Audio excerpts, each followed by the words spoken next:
नमस्कार विद्यार्थी मित्रों, आज के वीडियो में आपका हार्दिक स्वागत है। आगे के ऑडियो में हमने कक्षा 6 में हिंदी विषय के अंतर्गत इकाई 7 बुझो तो जाने के बारे में अभ्यास किया और उसके विविध पहेलियों के बारे में जानकारी प्राप्त की। आज हम उसके अभ्यास एवं स्वाध्याय के प्रश्नों के बारे में चर्चा करेंगे। तो आप सबसे पहले अपनी हिंदी पाठ्य पुस्तक के अंतर्गत पेज नंबर 46 निकालें, जिन पर अभ्यास के प्रश्न दिए गए हैं।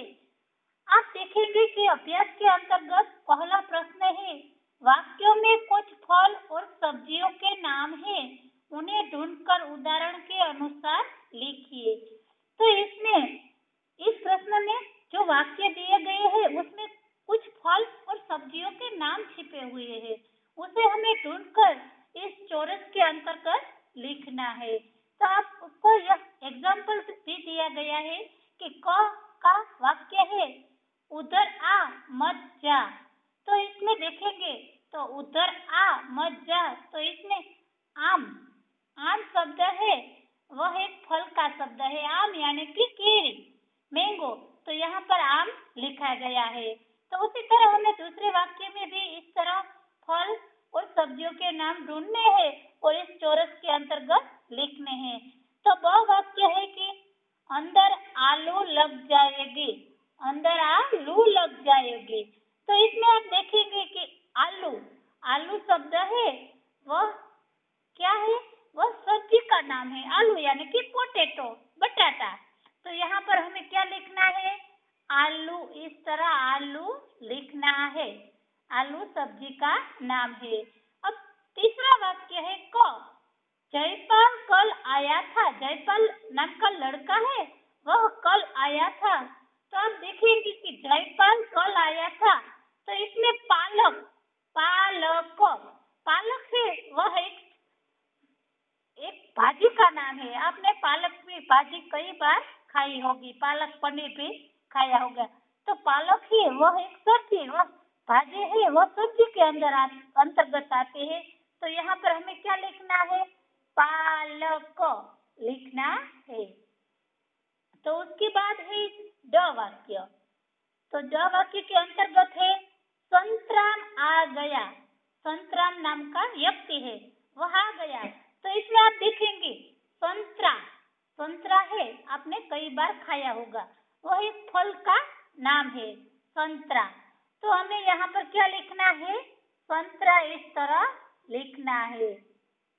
उसके बाद है ई वाक्य कि शैलजा मुनमुन से मिली। शैलजा नाम की लड़की है, वह मुनमुन से मिलती है। तो इसके अंतर्गत हमें कौन सा फल या सब्जी का नाम है वह ढूंढना है। तो आप देखेंगे कि जामुन है, वह एक फल का नाम है। गुलाब जामुन नहीं, लेकिन जामुन, आपने जामुन कई बार खाया भी होगा। तो यहाँ पर हमें क्या लिखना है, इस तरह जामुन, वह एक फल का नाम है और जामुन लिखना है। उसके बाद है च वाक्य, फैला हुआ काम अब सिमट रहा है। फैला हुआ काम अब सिमट रहा है। तो आप देखेंगे कि यहाँ पर क्या है, मटर है, मटर यानी कि वटाणा। तो यहाँ पर हमें मटर लिखना है। मटर ये वह एक सब्जी का नाम है। इस तरह पहले वाक्य में आम, दूसरे वाक्य में आलू, तीसरे वाक्य में पालक, चौथे वाक्य में संतरा, पांचवें वाक्य में जामुन और छठे वाक्य में मटर। इस तरह यह प्रश्न के उत्तर यहाँ पर है। अब प्रश्न नंबर 2 है, चित्र पहेलियां ध्यान से देखो और बताओ यहाँ कौन कौन से प्राणी पक्षी चित्रित है। यहाँ पर एक पहेली दी गई है, उसमें प्राणी और पक्षियों के चित्र चित्रित है, वह एक दूसरे के अंतर्गत आ गए हैं। इसलिए ध्यान से देखने पर ही हमें पता चलता है इसमें कौन कौन से प्राणी और कौन कौन से पक्षी है। तो इस तरफ हमें प्राणी के नाम लिखने हैं और इस तरफ हमें पक्षी के नाम लिखने हैं। आपको अपनी किताब में इस तरह लिखना है। तो पहले हम प्राणी के नाम लिखेंगे, प्राणी करके। तो आप देखेंगे कि पहला कौन है, तो यहाँ पर देखेंगे कि एक ऊंट का चित्र है, बड़ी सी डोक है। तो यह कौन सा है, ऊंट का चित्र है। तो हमें यह सबसे पहले हाथी चित्र है, यहाँ हाथी, तो हमें क्या लिखना है? हाथी। उसके बाद ऊंट, तो हमें यहाँ पर ऊंट लिखना है। इसके बाद आप देखेंगे कि यहाँ पर कौन सा चित्र है? भैंस का चित्र है, सींग वाली बड़ी सी भैंस, तो यहाँ पर हमें लिखना है भैंस। उसके बाद है, आप देखेंगे कि यहाँ पर मगर का चित्र है, यहाँ जो उसका पेट है, यहाँ उसका मुंह है, तो इस तरह हमें लिखना है मगर। उसके बाद एक लोमड़ी का चित्र है, तो हमें क्या लिखना है? लोमड़ी, लोमड़ी यानी कि सियार। उसके बाद एक कुत्ते का चित्र है, यहाँ पर देखेंगे कि अभी कुत्ता है, यह लोमड़ी का चित्र है, एक कुत्ते का चित्र है, तो यहाँ पर हमें लिखना है कुत्ता। उसके बाद यहाँ पर देखेंगे कि आप हिरण का चित्र है, हिरण, हिरण का ये उसके पैर है, यहाँ पर इसके दूसरे पैर है, तो यहाँ पर हमें लिखना है हिरण। इस तरह हाथी, ऊंट, भैंस, मगर, लोमड़ी, कछुआ, कुत्ता और हिरण, इस तरह विविध प्राणियों के नाम यहाँ पर हमें लिखने हैं।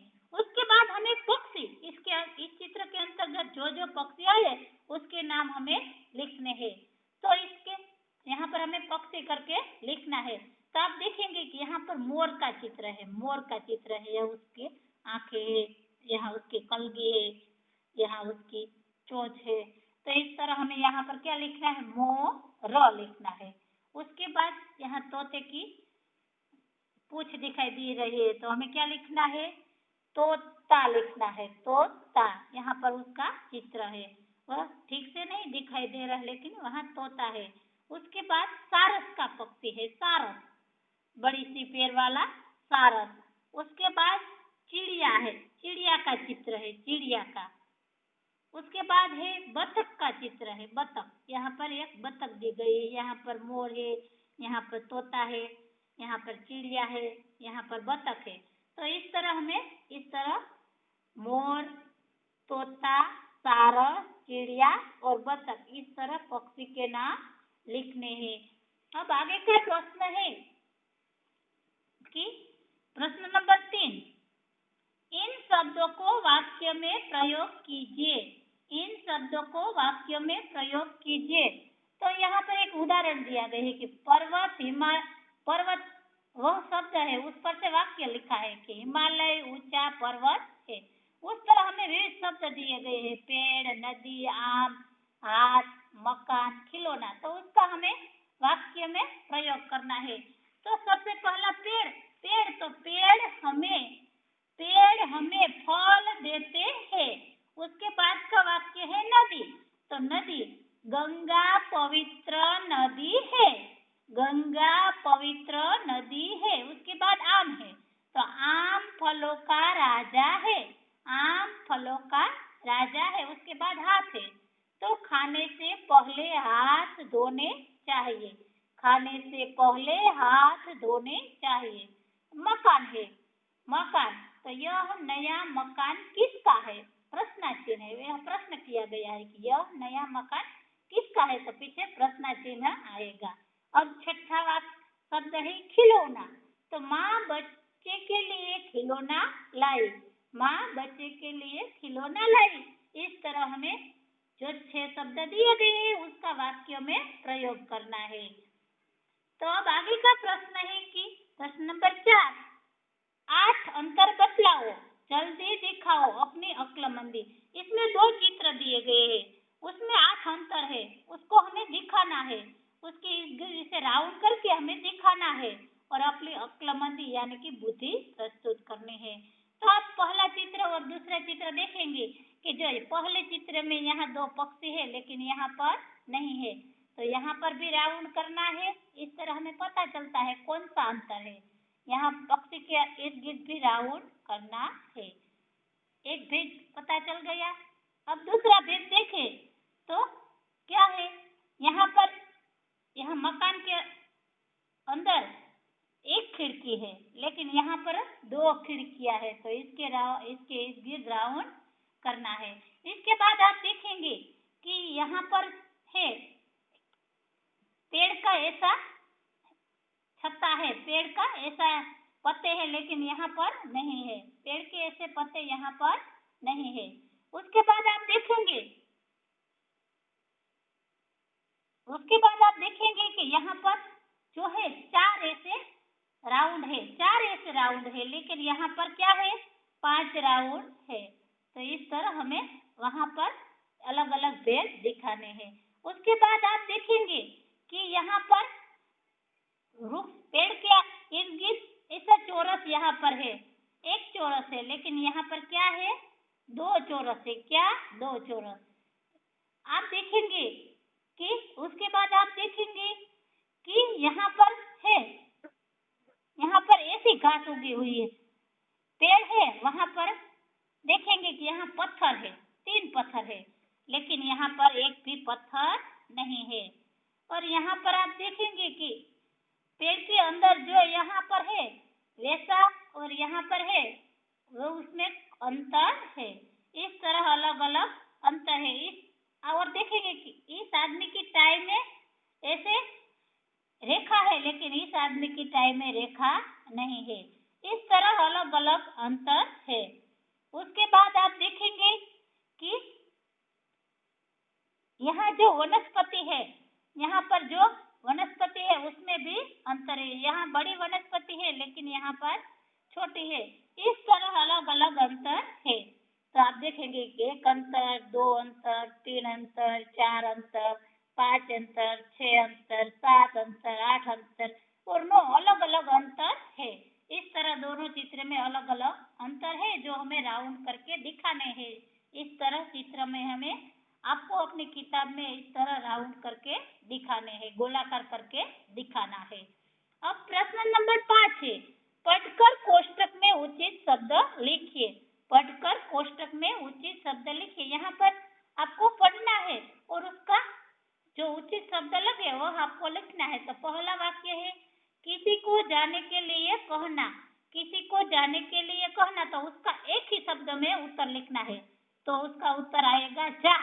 आप अगर किसी को कहेंगे कि इधर से जा तो क्या कहेंगे कि जा, जा। उसके बाद आएगा जीवन प्राण, यानी कि जीव, जीव, जीव। राजा जनक, तीसरा वाक्य है राजा जनक की पुत्री, तो आप यहाँ पर लिखना है जानकी, जानकी। इस तरह हमें लिखना है। चौथा वाक्य है प्राणी पशु जीवधारी। प्राणी पशु जीवधारी को क्या कहेंगे? जीव सृष्टि, जीव सृष्टि। इस तरह आपको लिखना है, जीव सृष्टि। इस तरह अलग अलग आप देखेंगे कि सब जा के ऊपर से ही आएंगे कि किसी को जाने के लिए कहना तो जा, जीवन प्राण तो जीव, राजा जनक की पुत्री तो जानकी, प्राणी पशु जीवधारी तो उसे क्या कहेंगे? जीव सृष्टि। इस तरह हमें इसका उत्तर लिखना है।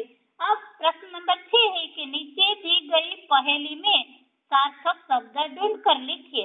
यहाँ पर पहेली दी गई है, उसके सार्थक शब्द है वो हमें उसके इर्द गिर्द हमें राउंड करना है और इसके बाजू में हमें लिखना है। तो विद्यार्थी मित्रों, आपको अपने पाठ्य पुस्तक में यह सब पेंसिल से ही लिखना है। तो आप देखेंगे कि पहला है मधु, पहला शब्द है मधु, मधु यानी कि मध। तो यहाँ पर हमें क्या लिखना है?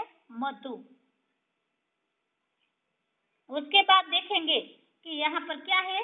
बादल, बादल। तो यहाँ पर हमें लिखना है बादल। उसके बाद है धूली, धूल, सॉरी धूल, धूल यानी कि मिट्टी, धूल। तो यहाँ पर हमें लिखना है धूल। उसके बाद है कि सरल, सरल यानी कि जिस सरल यानी कि समझ में आ सके, यहाँ पर हमें लिखना है सरल। उसके बाद है तीर्थ, तीर्थ। तो यहाँ पर हमें लिखना है तीर्थ। यहाँ पर है सावन, तो हमें क्या लिखना है? सावन। इस तरह हमें सावन लिखना है। उसके बाद है यहाँ पर है नदी, तो हमें क्या लिखना है? नदी। इस तरह अलग अलग शब्द बनते हैं। अभी यहाँ पर भी है मामा, तो हमें लिखना है मामा। कहीं पर भी आप लिख सकते हैं। इस तरह अलग अलग शब्द है। मधु, बादल, धूल, सरल, तीर्थ, मामा, श्रावण और नदी। इस तरह हमें यहाँ पर लिखना है। तो विद्यार्थी मित्रों, यहाँ पर हमारे अभ्यास के प्रश्न समाप्त होते हैं। Thank you. अस्तु।